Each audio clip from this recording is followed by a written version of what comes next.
Alright, let's start it back up. We are back with our second Sea of Inks patch notes review. This is the high alert update, they're calling it.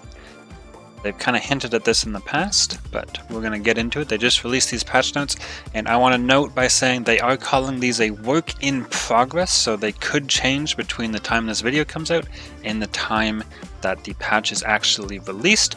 But last time they did the same thing and they didn't change anything, so hopefully it'll be the same. So I am not going to necessarily just read this to you. I'll skim it and try to give people my thoughts. High alert update expected later this month, so to me that means at least a week from now, maybe 2 even. High alert update, almost here.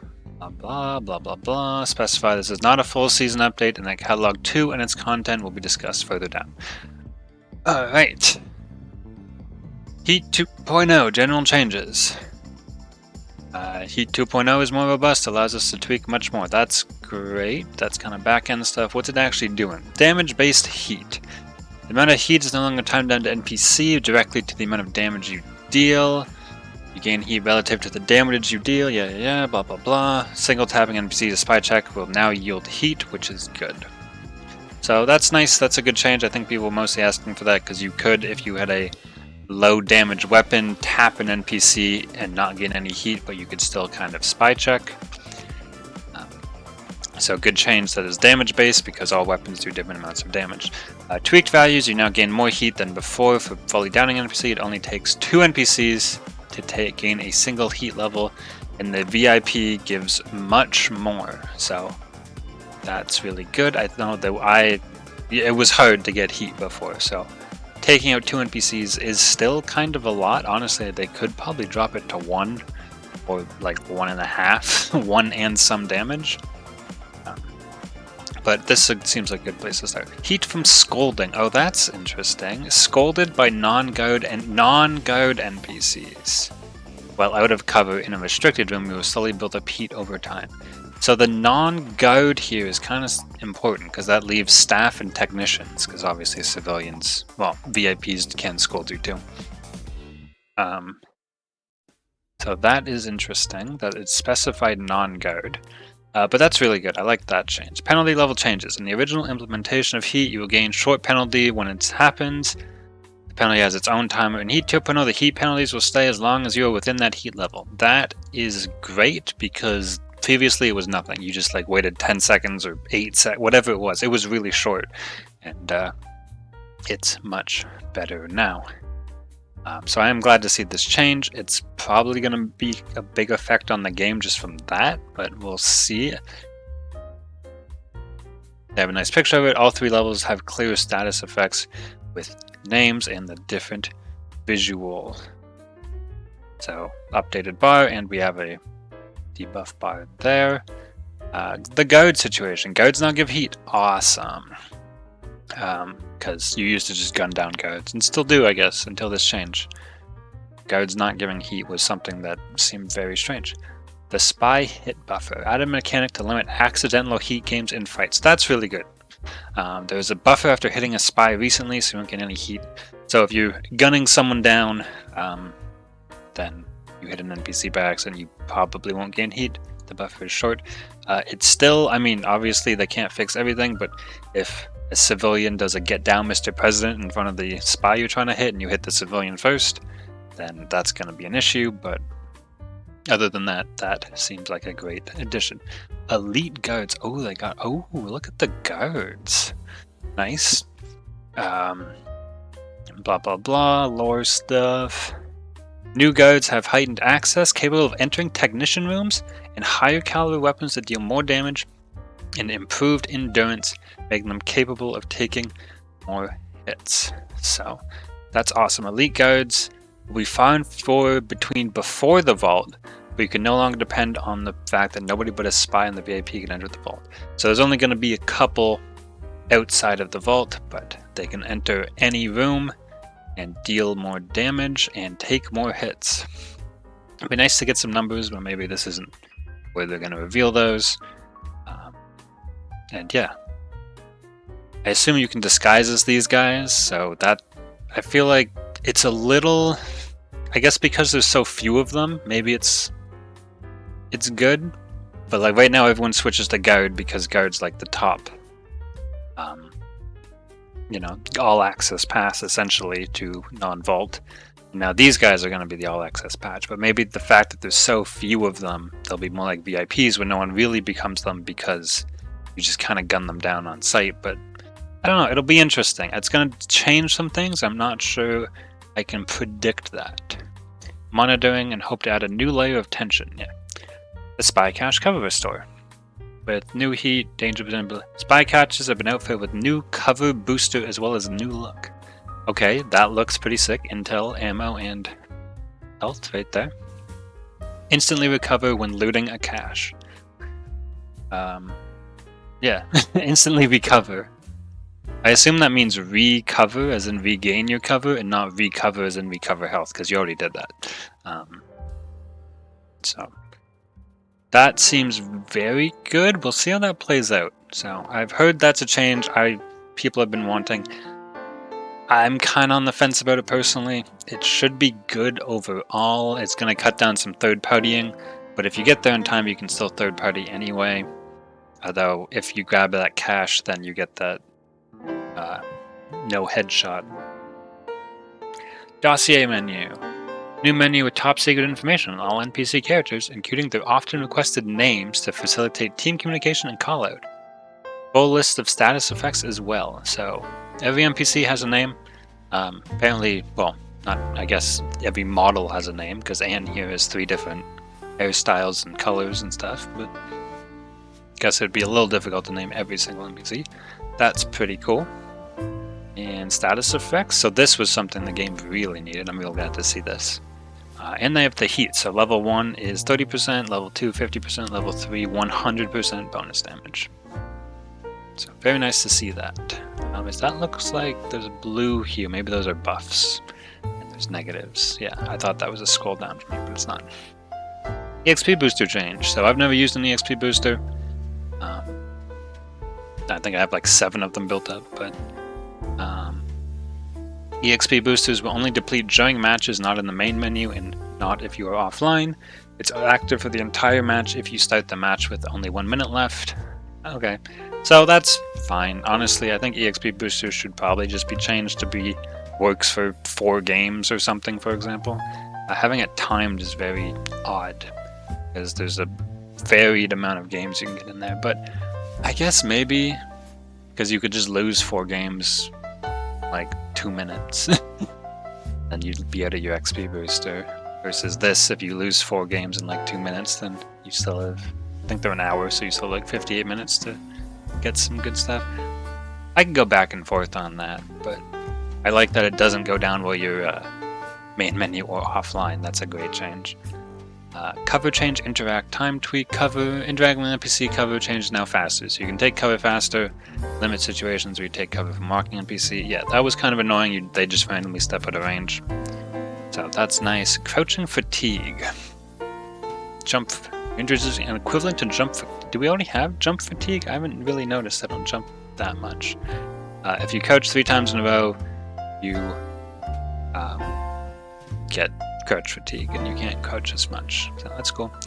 Animated inks, that's going to be cool for those of us who are just hoarding credits at this point. Available through credits? Yes, in-game credits. Obscure Azure, so letting 10, use 1. It looks kind of sick. Prismatic Peach, that one looks a little less sick, but I can see it. Different access ratios, global agent changes. Alright, so this is something they're doing to everybody. Slightly reducing the time headshot negation lasts after blowing someone's cover. I didn't even know that was a thing. Making it shorter while even playing forward with slow rate of fire high damage weapons that are not affected by this anyway. So basically, if you're aiming already at someone's head with like a burst weapon, your headshot was negated still, and now it has a chance to not be because they lowered the time. That's cool. I don't know if that's going to be a big change. Although, agent balance. Alright, here's the like meat and potatoes. Meat and potatoes of the patch. How far are we? We're like not. Let me read this actually. Running themes, we made adjustments to reload times. We're revisiting most of the cast to make sure the downtime by reloading fits their playstyle. So they changed a lot of reload times. Facing changes to a multitude of stats, including headshot modifiers and weapons that perform too strongly. Alright, interesting way to go about that. Let's see. Ace's weapons. Mostly on reload. What'd they actually do? Weapon 1, reload change. Takes longer to reload. Weapon 2, takes longer to reload. Less damage and less... I feel like this wasn't great as a weapon. It was fine. It met the fine category, but lowering 2 damage on it, I don't know if that was needed. Maybe I haven't played with it enough myself. I do have a video on me using it pretty effectively, so maybe it did need the nerf. It'd be nice. I don't have all the numbers on my hand right now, but to compare the Jack of Diamond to Red's one. Hang on 1 second while I pull up another tab. Red's Jack of Heart. Oh, what I've pulled up doesn't have the damage numbers. Oh well, I'll have to think on that as a comparison, because those should be about the same, because they're pretty much the same weapon. The King of Diamond, the one everyone actually used, huge reload time, 0.4 seconds, almost half a second longer. Gave it 1 more damage though, and slightly less crit multiplier. Not sure that's gonna matter too much as long as it gets over 100. I don't want to do the math. Maybe I'll do the math quickly, but it's 46 times 1.17, 1.75 though. Calculator app, 46 times 1.75 is 80.5. So that would round up to 81, which is exactly the same amount of damage it did before. So they didn't touch the damage of this really at all. Just changed the reload time and made it deal 1 more on the miss. And yeah, lowering this seems like it didn't change much because it's gonna round up. Alright, they adjusted Ace passive. That's probably good. Too difficult to place in a fight. What'd they actually do? The Diamonds Bet. Charges faster. The Crippling Shot charges faster. Okay. Yeah, I guess the charging faster is good. Because yeah, these were kind of hard to pull off in the middle of a fight. I don't know if the 0.15 second charge time is going to change anything, but it's nice that they're thinking along those lines. Cavalier. Okay, we heard about this one coming. The base weapon, weapon 1, the reload time shortened, interesting, and more damage. So that's the alternating pistols. That's interesting to see. Those were pretty decent, so maybe these are going to push them into potential best category. This one we knew was coming. The Hydras, more reload, less fire rate, and less damage. So that seems like a pretty big nerf. They lowered the fire rate by a bit, and 2 damage off is going to change. Is it going to push it into 1 more shot to get a kill? I'm not going to do the math live, but that is a big nerf we knew was coming. The Wyverns, shorter reload and lower crit multiplier. That's like auto pistols, so the crit multiplier on weapons that shoot fast I'd expect to be lower anyway. Probably a good change overall there. I'm excited to see if this is a good enough buff to push these into the best weapon category for Cav. Chavez weapons, they also told us they were doing this in advance. They do. Weapon 1 fire rate up by a tiny bit. That's the tiniest change. What did they actually say? Maybe the Duke is getting load time, so yeah, we were lowering its ability. Just the Vigilante's been better than the Sentinel. We lowered its damage a bit. Okay. So that's the weapon 2, the one that fires quickly. Lost 2 damage, lost some crit multiplier, lost some Lin multiplier. That's going to be interesting. And then the Duke, the reload time of 3 seconds. Honestly, if you're reloading this in a fight, you've probably already lost it. 2.8 to 3 is not going to change too much in fights, I don't think. Hans. While Hans is not getting extensive changes this patch, we want to let the community be looking at his passive abilities. That's great, because his passives kind of suck. The first 2 are pretty useless in solo play, and the third one's barely useful. Getting it close. Alright, so we're going to see changes close to Season 2, whenever that is. The Hook, my personal favorite one right now. Up to the reload. The Jab, up the reload. The Uppercut, up to the reload. So they just changed the reloads. No real changes. Kind of disappointed, but they are looking at them a lot, so Hope to see some more changes on that soon. Larson's doing very well. We're only adjusting his pit pocket. So he's doing well, but they're only adjusting the pit. They're not even doing the reload to him. That's weird. He's doing very well. We've adjusted everyone else's reload times, but we didn't adjust his. That's kind of strange. And this isn't even a change. This is to say with Heat 2.0, we're changing the pickpocket, which makes sense. That's like expected. Alright, kind of disappointed in that change. Would have expected if they're changing everyone's reload times to change Larson a bit, but also I think his pistols are a little weak and could use some damage back, but that's just me. Maybe I just suck. Madame. Yeah, okay, more reload changes on the weapon 1 and the weapon 2. Down a little bit, up a little bit. So it looks like they're giving the burst weapons a little more reload time. Not much to say on that. I like this one anyway, so that's just a buff to the weapon I prefer. Although the weapon 3 didn't get touched, and that one is really fun. Honestly, all Madame's weapons are pretty fun, so this one might get pushed down to not usable, or I don't know if people consider it the best, but it might fall. Well, it will because of that reload time. Red's Jack of Heart is very high performing weapon, because I don't know where they're getting that stat, because I don't see anyone using the Jack of Heart anymore. It's less oppressive. The Love Bite's not getting any changes, but we're looking at it. That's okay, I guess. So the Heartbreaker, the weapon 1, up the reload time. It probably needed it. That's definitely Red's best weapon right now. You can argue that, but I think it is. So the reload time up is going to be a nerf. Probably not enough to push it out of that slot. Oh, especially with these changes coming. Okay. So yeah, this is going to remain Red's best weapon. The Jack of Hearts, the reload time went way up. Okay. They lowered the damage by 2 and the limb multiplier went down. So they just nerfed this more. They already nerfed it last patch.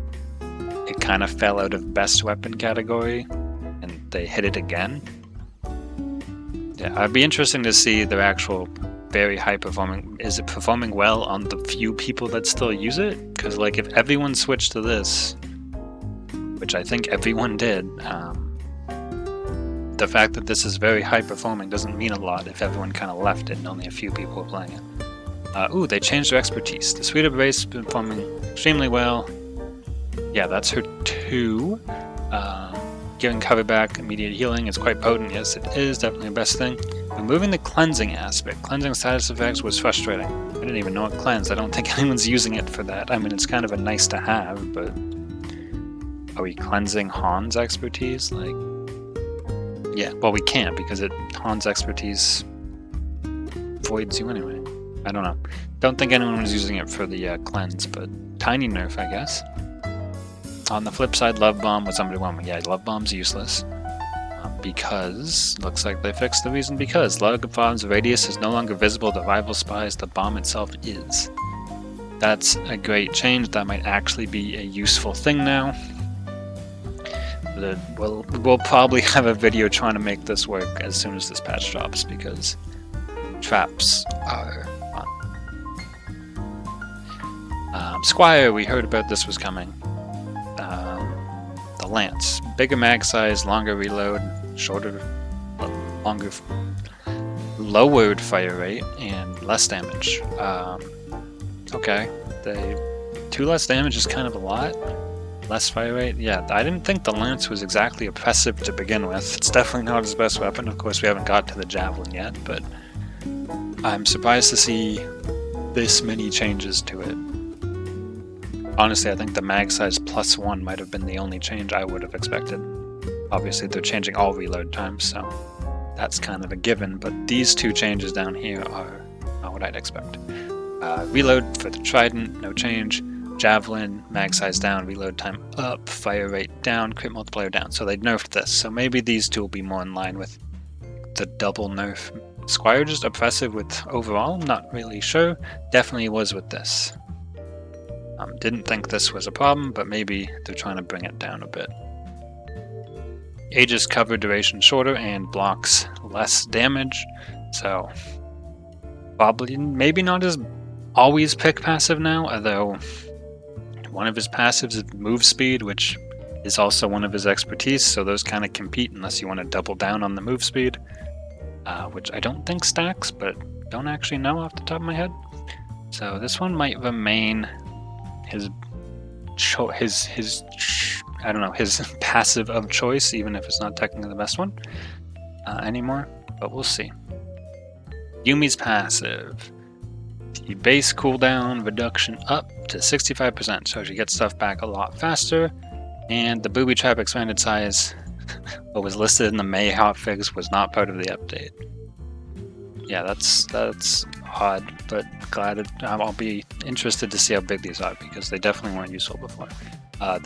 Honestly, this change, I don't know if that's gonna matter. I've never really had a problem with Yumi's base quick fix passive not getting me my stuff back in time, but I use the tripwires, so there's not exactly high priority items to get back. Nobody, I don't think, uses this. The problem with this one is you have to break your cover to use it, and no one wants to do that.